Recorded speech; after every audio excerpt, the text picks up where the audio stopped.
Po, ne kemi diskutu atë që quhet plan, dhe në diskutimet tona lidhur me ato pika që ishin aty, kemi arrit një përfundim, fatkeqësisht edhe sot ishim dëshmitar të vazhdimit të qasjes bllokuese dhe destruktive të opozitës për konstituimin e Kuvendit të Republikës Kosovës.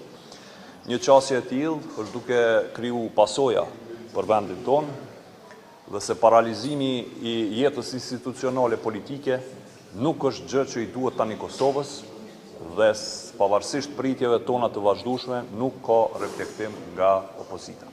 Ashtu siç kemi theksu, po, ne kemi diskutu atë që quhet plan, dhe në diskutimet tona lidhur me ato pika që ishin aty, kemi arrit një përfundim se ai propozim ka disa vështërsi të patejkalueshme logjike për mi kuptu. E para, si mund të pres zotëri Abdi Gjiku që ne si lëvizje vetëvendosje mund të pajtohemi për një gjë kaq të madhe, për 15 gjëra kaq të mëdha, ndërkohë që nuk po kemi pajtueshmëri edhe për sanin më të vogël që është votimi i një komisioni për votim të fshat. Kjo është një absurditet i llojit vet. Pra, për gjëra më të vogla ne nuk mund të gjejmë pika të përbashkëta, ndërkohë që propozimi është që të bëhemi bashkë rreth 15 gjërave që janë të mëdha. E dyta, nuk e kuptojmë ne arsyen e propozimit të një lloj qeverie të unitetit.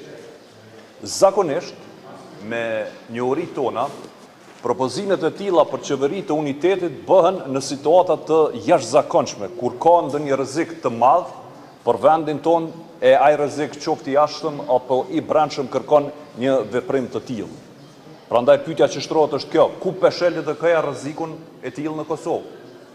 Nëse po e sheh rrezik Serbin, atëherë ne kemi një pyetje: pse nuk mori pjesë LDK-ja në takimet konsultative që i bëri kryeministri Kurti?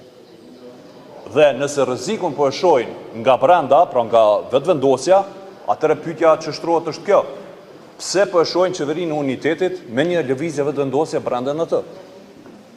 Rrjedhimisht këto pyetje, të cilat nuk kanë përgjigje, nuk po i kuptojmë ne, edhe konsideroj që ai plan nuk është serioz dhe se natyrisht se nuk do ta ketë miratimin tonë.